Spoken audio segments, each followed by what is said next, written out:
Welcome everybody to the first episode of the National Speech and Debate podcast.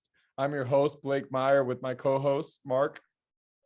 We're so excited to be joined today with our first presentation with Mr. Don Crabtree. For those that don't know us, I am Marc Zavarro. I currently compete in extemporaneous speaking and informative speaking. And Blake, if you want to just give a little bit about yourself really quickly. I'm Blake Meyer. I'm currently the USA event director for Vancouver Debate Academy, and I currently am the curriculum director for Intrinsic Debate Institute as well. But besides that, let's get to the main person on the show today, Mr. Crabtree. Tell the students here who don't know you a little bit about yourself. This is the 50th year that I've done work in speech and debate. I had the pleasure of serving on the NSDA board for 30 years, 12 of those as vice president and 6 as president. Now I just really do whatever they might need in ways to help, whether it be the bud room or talk about rules. And I still teach part-time at Park Hill High School in Kansas City.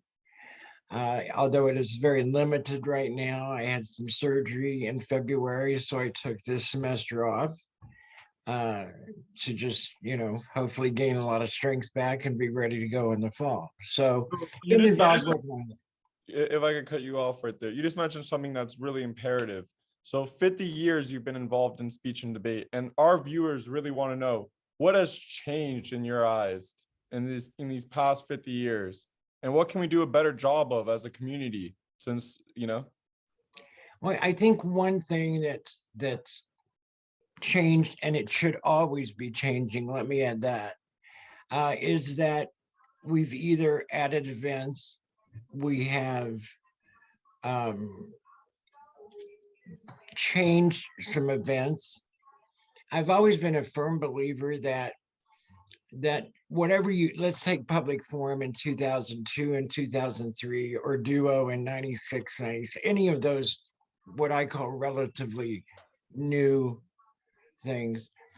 And what we envisioned in public forum or duo or poi, something much more recent, has really gone through a metamorphosis of change, where the students, the creative people in this business, the young people who are out competing, have given ownership of that event by making it what it is. And I think all these events, whether it's policy debate, Lincoln Douglas, something brand new that we'll think up next week, will go through an evolutionary process, and we always want that change.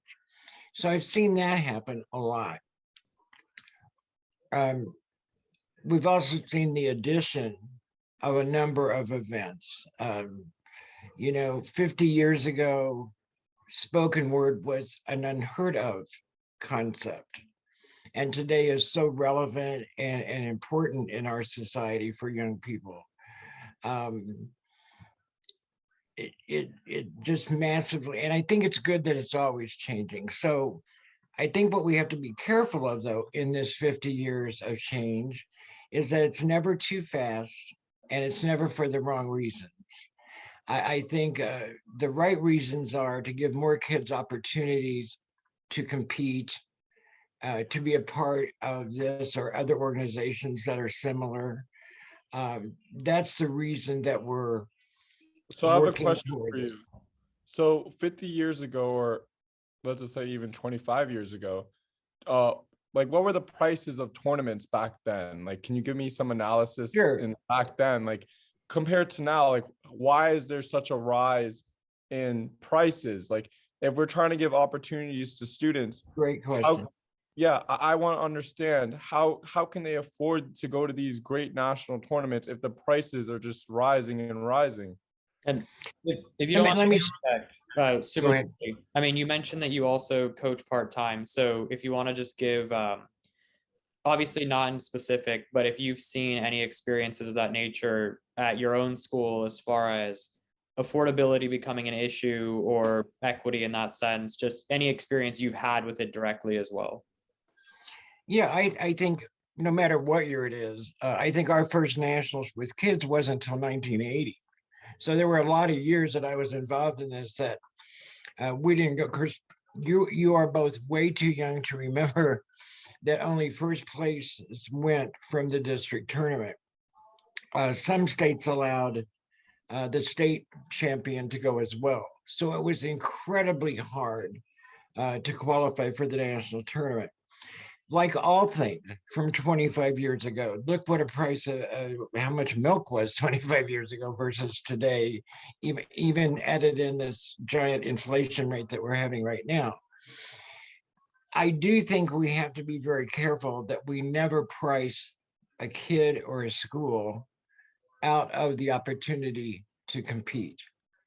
I know that you do think that there's more ways that we can implement programs or like something to allow for underfunded schools to go to these tournaments. Like I know thousands of kids who are probably, if they had the chance to go to a bid tournament, they can most likely get a bid, but because they don't have those opportunities, they're secluded from that. And that's an issue. Don't like it definitely is an issue. And I know that people are always working and concerned on it. We have the Tate Fund that we, amount of money I can only divide the apple so many ways. Although we have more of that money, is my understanding, for this year. My wish would be that a Bill Gates or someone in that money level would just give an unending amount to where these people wouldn't have to worry about it. One thing, though, that the pandemic did allow, and there are a lot of bad things that it caused in speech and debate as well, was that some of these schools, let's say here in Missouri, could go compete at Stanford, or they could compete at Berkeley or at Harvard, because there weren't any airfares, there weren't hotels. It was simply the entry fee, which made it great, which made it much more accessible for having Zoom and being able for a lot more students to come on. And that's something that when the pandemic finally ends, we got to find a solution so these same students can have a chance to compete. I've heard a lot of things knocked around, and people way smarter than I are going to solve this, which means almost anyone else. But something like a hybrid, it's a catch-22, and I've talked to our kids about it and our coaches as well. One of the great things this activity does for young people, it gives them a niche, a sense of belonging. Then you travel with them. We take kids wherever. It could just be St. Louis for us, but let's say it's Stanford. There's a sense of camaraderie, friendships being formed, some of these lifelong. And I've had a number over the years of young people who have married, who have debated on the same team and that type of thing, or another team. I love how you brought this topic up. Let's get on to this topic for a little bit, because I think that has really been a huge role in not only my life, but I know Marc's as well. I mean, being a part of the speech and debate community has made me has provided me stability and has allowed for me to enter doors that I never thought were possible. And I know for Marc, I don't want to speak for you, but what are your thoughts, Yeah, I mean, I think that's a big part too. I mean, as you kind of mentioned, a lot of speech and debate, it's a skill set you learn to compete, but it's also a skill set you use to implement in your life, really, as far as not only the public speaking, but the dedication, the work ethic, the commitment. It's a lot of the facilitation for really what's going to be in college and beyond. So I think one of the things, if you want, or if you can elaborate in any sense on this topic, you've been through the speech and debate organization for, like you said, almost 5 decades. So you've definitely seen countless generations of students come through the NSDA. In your eyes, are you seeing that mission coming true? Where, even recently with COVID-19, with the virtual are you still seeing that level of commitment, that level of facilitation of the ideas of post high school competition? I am, but it's at a lesser degree, if that makes any sense. Right. There are a number of kids that have reached a point now that have said, I'm tired of online. I can't do it anymore. I'm just burnt out.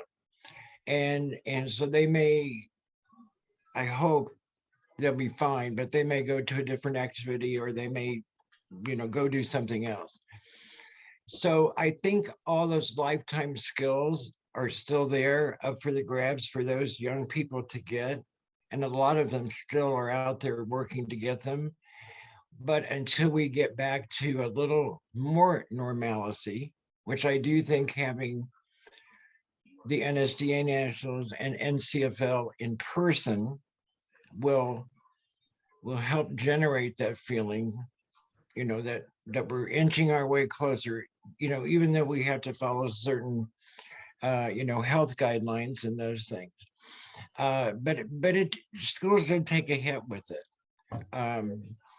And so my hope is that as we come, but it did save speech and debate too. That's why it's a double-edged sword. Had someone not come up with a way to use virtual competition, those things, it may have been the end of such a wonderful activity. So while it hasn't been perfect, I think it saved us for that crucial lockdown time when we, couldn't do anything. We weren't even having school. Everything was online. And then my hope is, as we get closer to reaching an endemic, much like the flu concept with this, that we get back to normal and kids get that excitement back, because they will carry those lifelong skills with them the rest of their life. I mean, I far too many former students who I'm always excited to talk to them when they're 20, 30, 40, and just see the impact it's had. Because sometimes I'm not going to know that when they're in school. I mean, they'll be very nice. They'll give you a hug, say it's been fun, it's been real, whatever. But down the road is when you'll get the real feedback, the real kind of pat on the back, if you will. That's not why you do it, but so I just think we all have to stay together to get back to where we were. And then, as Blake mentioned, come up with a way that we're not excluding people, because some of these tournaments, we're limited in Missouri. We can only go to one out of state during the year. Now in the summer, you can do anything you want. That's like nationals or those things. And that rule is only like 5 years old. Prior to that, we couldn't go anywhere other than in state. But kids should not be kept from going to a very well-run tournament that promotes all these good things.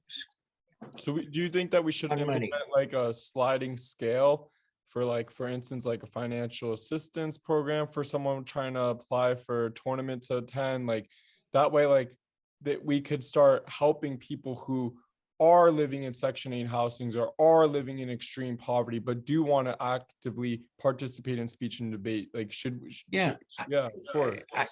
I don't like anybody that has a tournament as a fundraiser. I know we all need money, but I hate it when I sense that you're having your tournament, and I know you have to cover expenses. I get that. But the whole purpose of your tournament is so that your team will have a gajillion so you can go to Harvard and Penn and Columbia and the Glenbrooks and so on. So what I would like to see is definitely, if a school says, and we've done this even for our invitational, which is not a national circuit thing by any means, we've either let people come free, we've said, what can you afford? If you have to, if it's overnight accommodations, we have great relationships with the hotels near our school from having hosted the Nationals 3 times. they still think that it will come back, and it will not in my lifetime. 3 times is enough. But so they'll work with us on room rates and those things. But I would hope anyone would say to a school, we don't want to keep you out of this because you can't afford it. I mean, I just think there's no reason for that. And do you think that there's a lack of problems with summer camps doing that currently? I see some summer camps. I can't speak to all of them that are profit motive only, and maybe they produce a great product. But again, I just have trouble that you're utilizing these young people for money in your bank account. Now, if you want to take some of that money from your camp and put it toward a fund for schools to travel and get benefits of entry fees and things, I'd be all for that. But that's a hard pill for camp directors to swallow. And not all camps are that way. Not all camps are only profit motive. You know, many are. Yeah, we're definitely not here to speak bad about any camps in No, general. I couldn't. We're just here to talk about how to better the debate community overall, of course. I mean, speaking on my behalf and something that, I mean, I have experience as well. It is a hard pill to swallow in terms of cost, but I do think that there's definitely a lot more that camps can do to allow kids to get opportunities to learn from some of the best people within the community, you know, because that's where they could really truly still be a part of the Yes, that yes. feeling. Yes. And again, the online aspect of that has helped some. That they have had the ability to work with ex-professor over a Zoom, so they saved, you know, hotel costs or dorm costs, air travel costs, and those things. Do I think it's as good as being right there? No. But do I think it's better than not having any opportunity? Absolutely. Again, it's a tough call to make. I mean, this kind of goes along with the point you brought up before, as far as tournaments working more out of a self-vested interest. One of the things that a lot of people had mentioned they wanted to at least hear addressed, but also at least specified to a degree. A lot of tournaments, I don't, want to exactly name them, but a lot of the ones that are coming up now as well, especially for like your Tournament of Champions, your more post-season tournaments, a lot of them are keeping the same entry prices from physical competition to virtual competition. And, a lot of people don't see the merit or the reason to pay a $70 plus entry fee for a digital tournament. So, I mean, what are your thoughts? Yeah, I absolutely agree with them. I'm not out the custodians. I'm not out the electric bill if they charge you. I'm not out all the things that our schools never charge us a dime, even for nationals. But if you are charged for those things, or you've got to cover those expenses, and certainly understand about trophies, if you don't have them donated, but to keep the same fee when I'm online versus that, no. And this I is think something it's that wrong.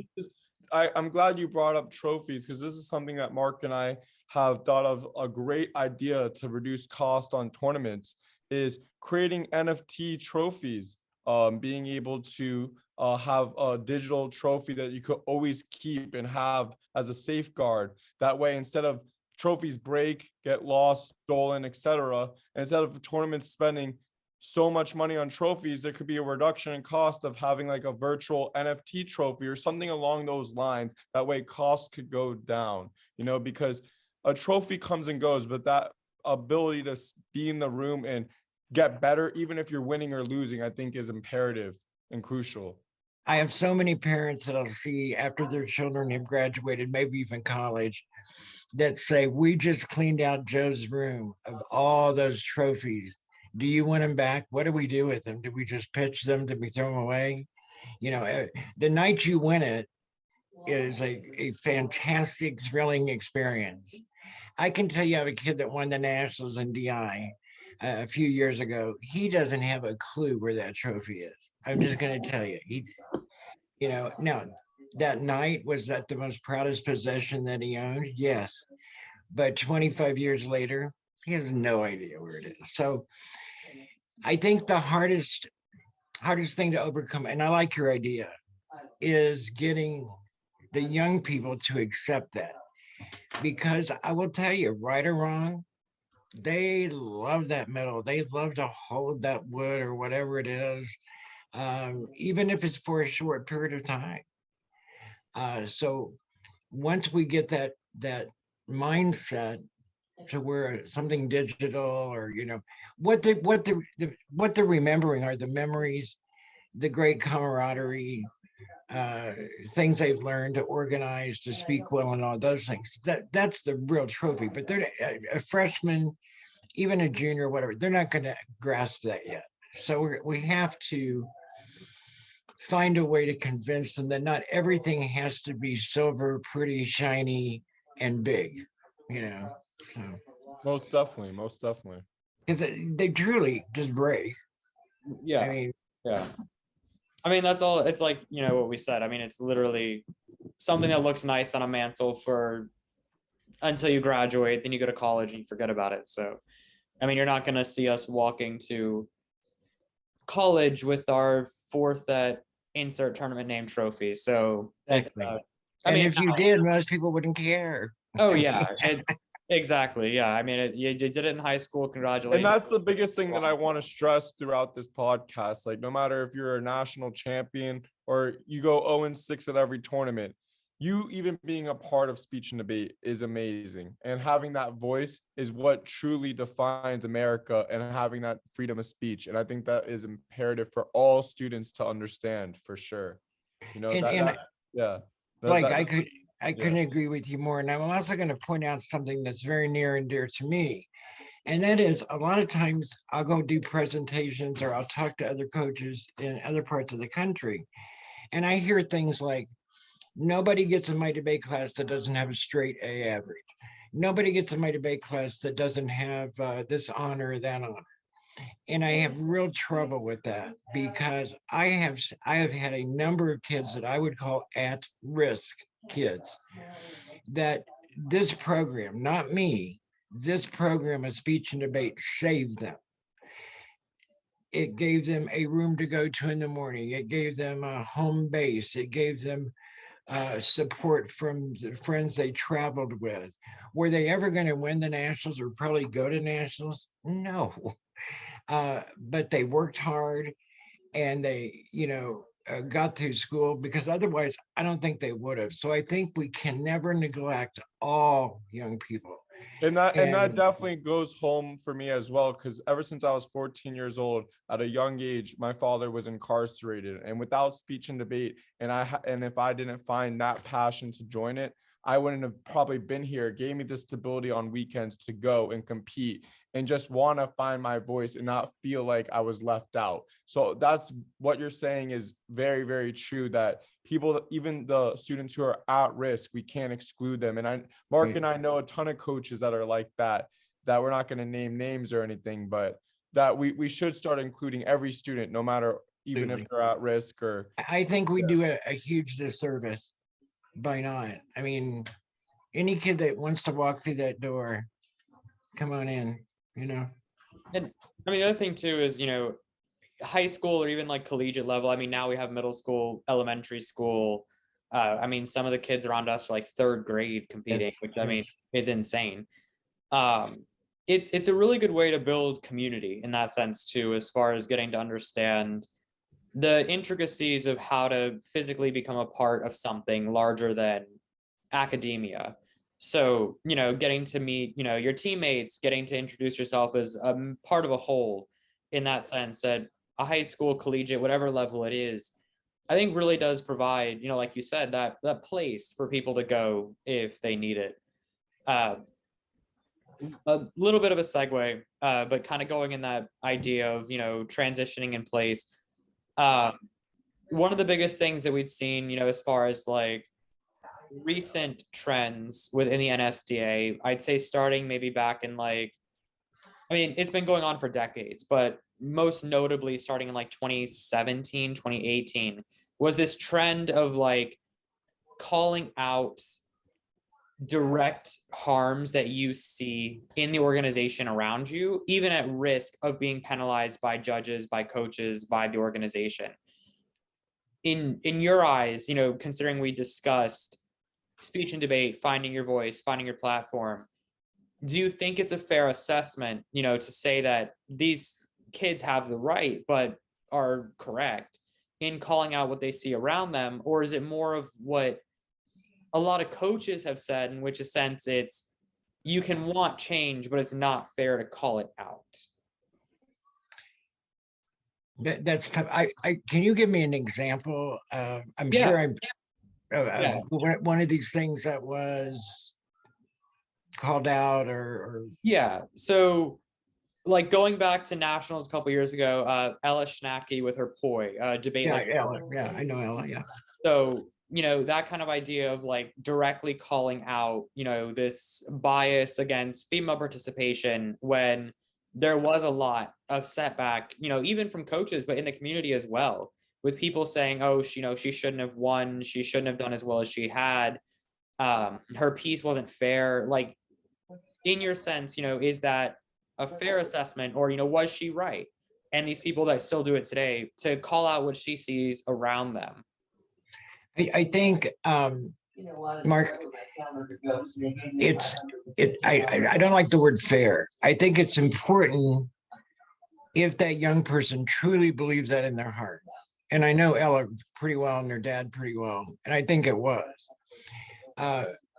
I was more impressed than in her program. I was more impressed at her interpretability, which, oh, that's why we created the event, you know. Exactly. And, Right. and then in that ability, you put together a program, which to me is secondary to, some would argue that's not true, but I think it's secondary to the ability you have to make me listen. You may not like what I'm saying, but by gosh, those people listen. And I think if it's in your heart that this needs to be heard, speak it. Is the main stage at Nationals the right venue for that? I can't make that decision. Knowing her, and it's funny you mentioned her name because you very could have mentioned anyone else and I wouldn't have known him. They may have made that known to their coach or to their parents only. So I don't think if there is a huge injustice going on, that it's ever wrong if it's in your heart that is in existence, and if we can make it better to do so for everyone, that you call us or call society out on it. And this The is venue you use is going to be what has to be very careful. Sorry.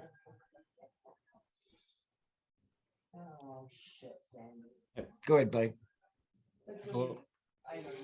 Yeah, no, this was a perfect time to ask a question that one of our followers has. So Jamie Johnson wanted to ask a question.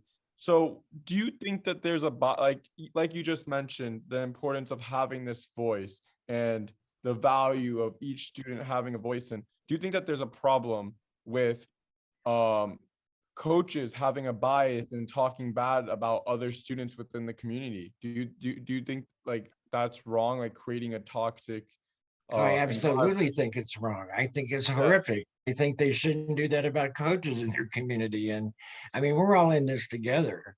And I don't know what possibly you would hope to achieve by doing that, other than making yourself look better if you think that's what it's doing. Or are you just is it sour grapes because that person beat your kids or whatever? But absolutely, I don't think that ever should be done, ever. So why does it happen at such an alarming rate then? Fortunately, around here, I've not heard it at even a rate, let alone alarming, but we're pretty insular. So I'm not stupid, I didn't fall off the turnip wagon this morning. I know that it does exist out there. Other than to build up your own ego, I don't know why it would exist. That is the only reason I can think of. I think it's terrible for the community, and I think that it not only puts stress on students, it also creates a divide. You know what I mean? And it doesn't allow them to actually come together for the greater good and what the activity is actually all about. So some of these coaches who are all about, yeah, winning's. I love winning. I stress Sure. that with my kids. Sure, I think we all want our students to win, but there's a difference between winning and secluding yourself, excluding yourself as well from others, and then like having that like nemesis, like putting that in their mindset of a different competitor, and that doesn't create a good environment at all. I think if anything, it hurts all of us. It will Yes. hurt all of us. It will hurt the activity. I have so many good friends that I think are tremendous coaches who wouldn't think twice about me saying, would you come and work, or I'll send you the Zoom or whatever with this kid. And maybe this kid might eventually beat that person's kid. I don't know, but they are thrilled to help. That's what ought to be going on. Or someone says in Terp, you had this one cutting, I would really like to have it. Of course you can have it. The cutting isn't going to beat me. The kid's going to beat me, the talent that the kid has. And so there ought to be more of this collegiality and sharing, starting with coaches.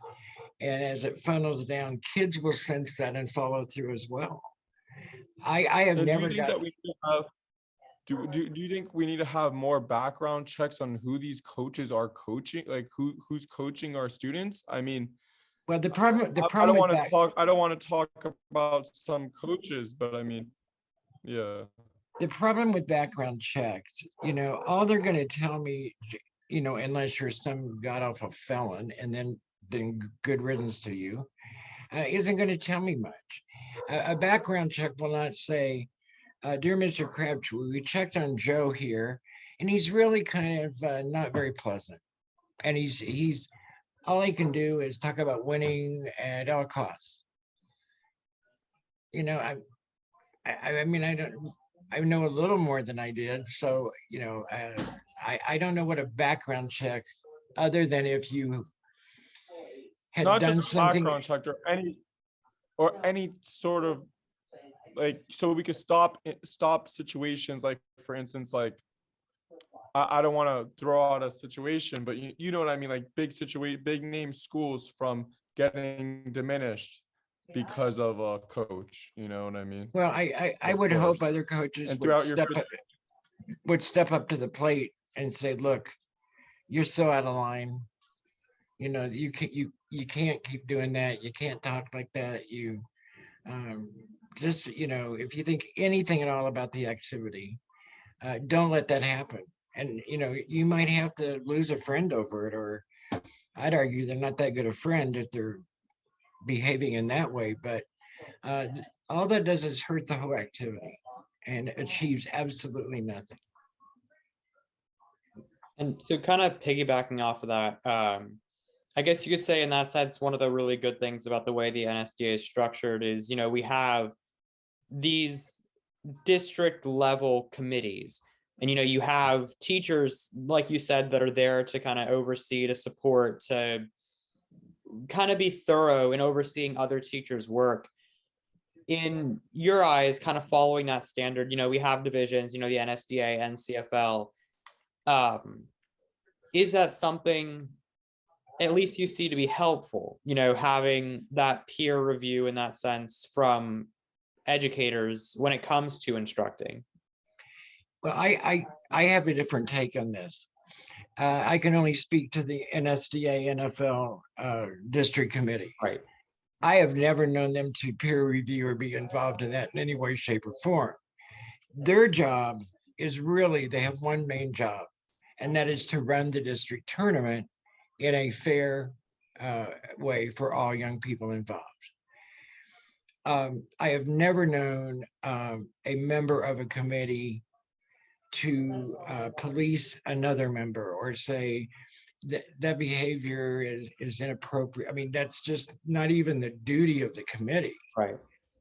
I think that comes just from any coach. You know, Right. by no means being on that district committee would it limit you from doing some peer review things. And again, though, I've But never. there are politics. There are politics within some of these. Oh, there's committees that- tremendous politics. Yes, Yeah. yes. And is that a And that's bad thing? wrong. Well, Pardon? politics in this sense. You really want to be a part of your district committee. Perhaps you think that unethical things are going on. And I've traveled all over the country by request to monitor to make sure that these things are not happening. And they've never happened, okay? So your goal then is to get elected to that committee. I have no problem with you politicking fairly to get on the committee if your purpose is that you want to be useful, you want to be servant leadership to your district, or if you think indeed there's some chicanery going on, you're right in there and now you know there's not. So I don't want politicking much like we have like on a national level, but I don't think it hurts for you to say to a fellow school, hey, I'd like to be on the district committee this year. I think it'd be good experience for me. It would be good leadership for me. Would you support me? That's about as far as the politicking I would go, but I have no problem with that. No, definitely. So this is actually a really good time. One of our followers who asked to remain anonymous with this for whatever given reason, wanted to know specifically here. Let me read the questions. I think this is actually really impactful. So the question reads, when I first joined insert high school name, I noticed that my coach was relatively new in the experience of coaching and performing arts in general. One of the biggest aspects of the team was having fellow coaches around the following schools joining into helping make sure that the coach got the experience needed to coach us. One of my issues has been that led to a lot of influence from other schools in our own coaching system. Do you think it's necessary to maintain limits of individuality on the teams, or is community aspect orientation across private, public, and schools in general something that we should strive to have? I think if you have a new coach, and fortunately, every new coach we get, I applaud because they're just not like running out of the woodwork to come and do this, folks. They're not. They're very hard to keep and retain. Right now, so is any teacher for that matter. That you have fellow coaches who are strong, who are experienced, offer help. I don't think it ought to impact the student anyway, because that coach they've helped now has to decide, what do I take out of this? What do I take from this person? How do I roll that up together and make it work best for my students? I can tell you, we have a lot of people that start in this activity that never once did it in high school, never once did it in college, have never heard the word duo interp or public forum debate. But I'm also going to tell you, those are some of the best people, the best coaches I've seen come out of the ranks, because they're coming in without this cloud above them that says, here's how these things must be, and this is why this is bad, and this is why this is good. And I will tell you, they become dynamic, terrific coaches. There are tons of them. I'm talking now, these are some big name people that I'm not going to name that never once did this activity, and yet are some of the most dynamic coaches we have. And also we have to applaud the coaches that have been involved for such a long time, such as you, I mean, like, of course, like we appreciate like your effort, just even like for all these years, making and trying to build a better community. One of our followers wanted to stay anonymous as well and asked this. I know in recent years the NSDA has tried to do a lot towards making the community more inclusive and diverse. But what steps do you think additionally can we take to do a better job to make the community come together for the greater good, like I mentioned earlier, like become more inclusive, become more diverse, and less racist, as you can say? Sure. Well, one, it's got to be continuous. It's got to go on and on. And we probably have done a tenth of what we need to do, maybe even less. But there are some great programs. We've got several that are on the website that are some training. But I think this is where the individual coaches at the local high schools start this. I watched with great excitement when Ketanji Brown Jackson was at the hearing for the Supreme Court. I worked with her at a summer camp in 1988 at the American University in DC. And this does not surprise me at all that she has achieved this level of success, because you knew that when you met her. And she was embraced by all coaches, all the students that were there. I think all of us have always got to be aware of inclusion and diversity. I have a little trouble when I get into equity, because that to me is a little bit of a different issue. But equality is fine, because we're all in it together. And I guess my advice on this is it just has to be nonstop. We have just started this process. I mean, it's been there, but it has been slow to do. But I love how I just want to highlight something that you just brought up, the fact that you said that you've done 1/10, maybe even less. That kind of sounds worrisome to me, with the thousands of dollars that are going inside the National Speech and Debate Association's pockets each and every year. Why is it only 1/10? Well, why aren't we doing more? 1/10 in the United. I didn't even mean the NSDA. We as a people, as a group, regardless of age, are moving at this at about 1/10 of a level. I wouldn't even guess what NSDA.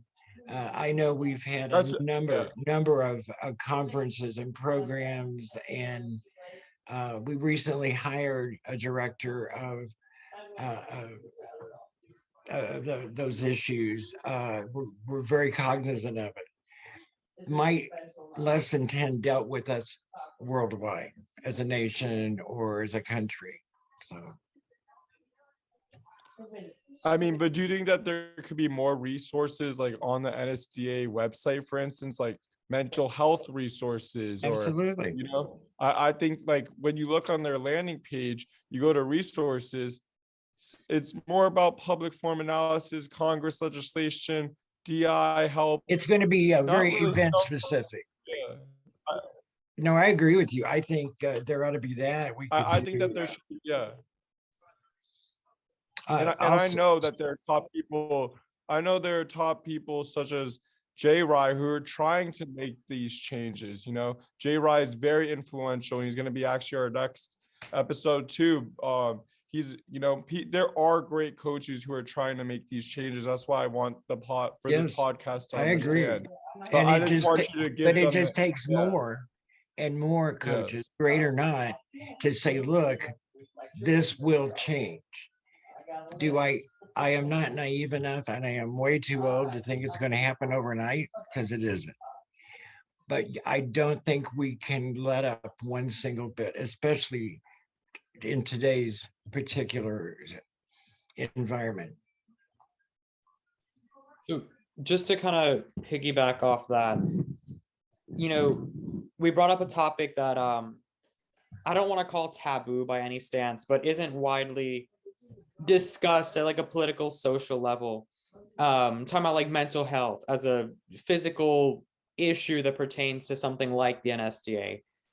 in your experience, even regardless of COVID, if you want to mention COVID, fair play to you.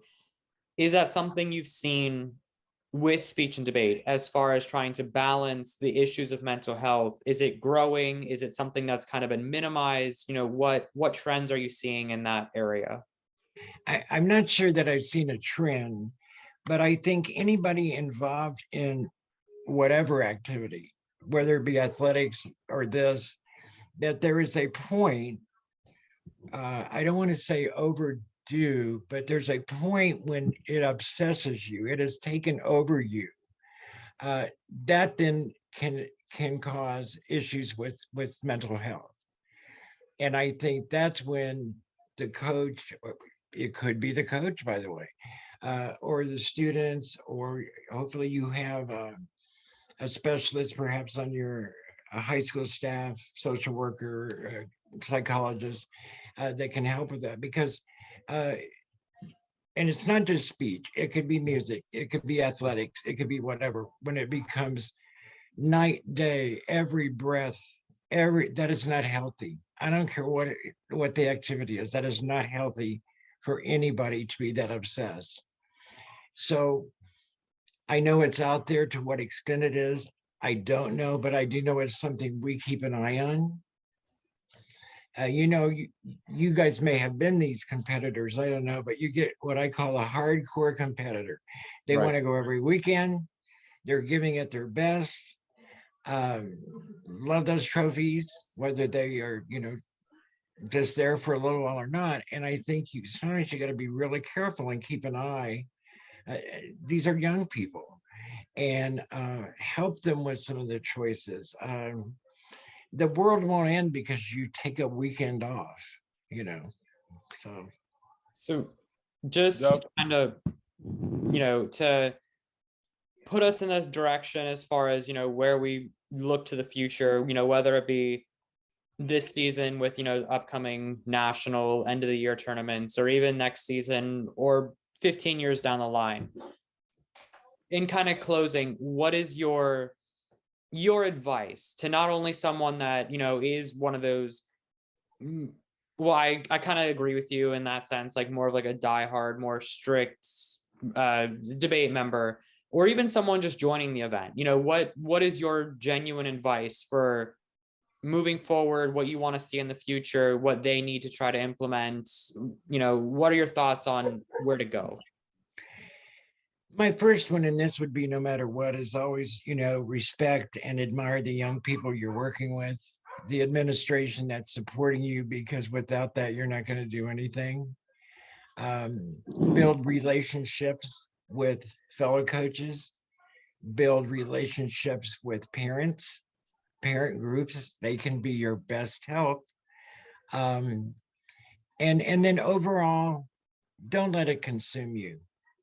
Don't let it become the only thing in your life. That's not, I mean, I have seen marriages unfortunately destroyed, and relationships. Nothing's worth that, nothing. And so enjoy every minute of it. Enjoy those trips. Enjoy watching that kid get better from round one to whatever the next 2 months later. But Mr. Crabtree, don't live or and die. what can we do? And what can we do? What can you say to these parents that are listening out there for them to actually come and judge? Because I know that's a huge problem that we need to fix right now, that a lot of these parents feel like, hey, I've never done speech and debate, I'm going to be a terrible judge. But can you explain to them how instrumental they are to this process, why we need them, Yeah, I will tell you, without them, we couldn't even host a tournament. We don't pay people here in Missouri. No judges ever paid, 0, 0. And some of these tournaments are very large, 150 in debate, anywhere from 80 to 120 in all the speech events. So we need a lot of judges. So the first thing is, we can't do it without them. We simply can't. The second thing is, and you're right, the first statement I hear is, I don't know anything about it. I don't want to crush some kid because I don't know what a HI is or an exam. Is to lower that concern. They're not going to crush that kid. They're not the only one. especially if they're in a prelim, in an elim round. We bring them in. We'll do workshops with them if they want.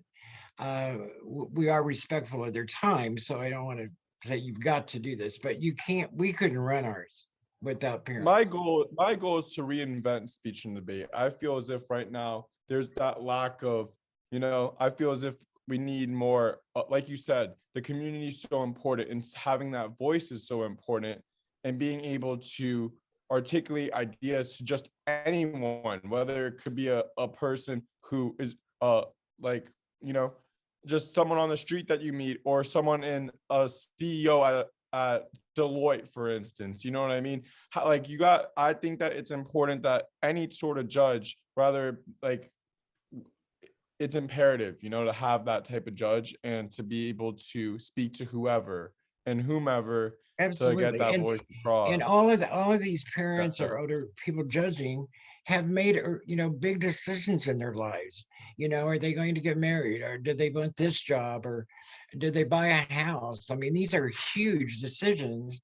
They can easily decide in this debate who persuaded me more, the affirmative or the negative. So I think part of it, lower the concern, and then shower them with whatever you can shower them with: food, thank you notes,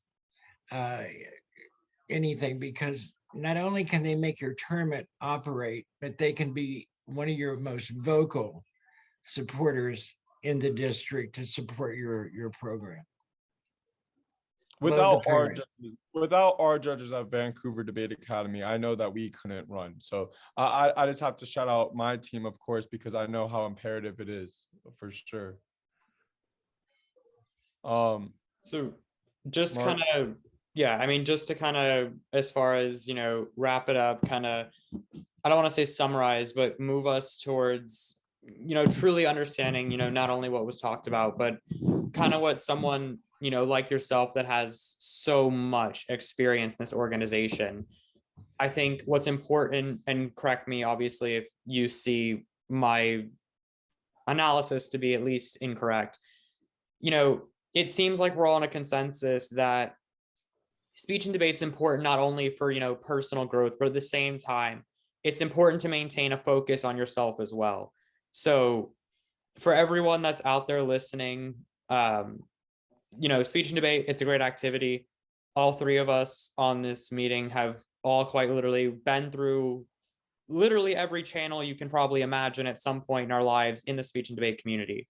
But it's the message you guys are all trying to exemplify that is making the activity so great. It's not any trophy you will ever get that's going to define your life. It's, the message you try to put across, the skills you learn.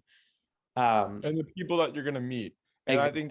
I think that's so important, because we could go through half my LinkedIn and it's most likely debaters who I've met throughout the community. And that just puts a smile on my face, that the fact that if I didn't do speech and debate, I wouldn't have met these incredible people that I am so grateful that I've met, and even you, Mr. Crabtree, I bet your whole life, everyone on your phone is probably from speech and debate. Pretty much. I would bet 99%.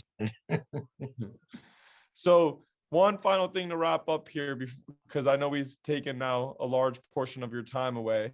What, for the new beginners out there, what can you say to them for the next upcoming season, and what are you excited for them, middle schoolers or people to join? What can you say? I think to the brand new ones, stick with it. It's going to be a roller coaster at first, because one, you're trying to find maybe that right event, right type of debate that's best for you. So stick with it. To the middle schoolers and those in elementary, my big caution has always been this: do it, love it, but don't burn out. Because if you're starting in third grade, and by the time you're a senior in high school, if you had any thoughts of going on into college, there is a fairly big risk, and probably would make a good dissertation for a PhD candidate on how many will continue if they've been in it since like second or third grade. So that just comes down to be healthy, not only physically healthy, have a healthy approach to how much of it are you doing with your time. So, you know, because there are other things in life that are important too.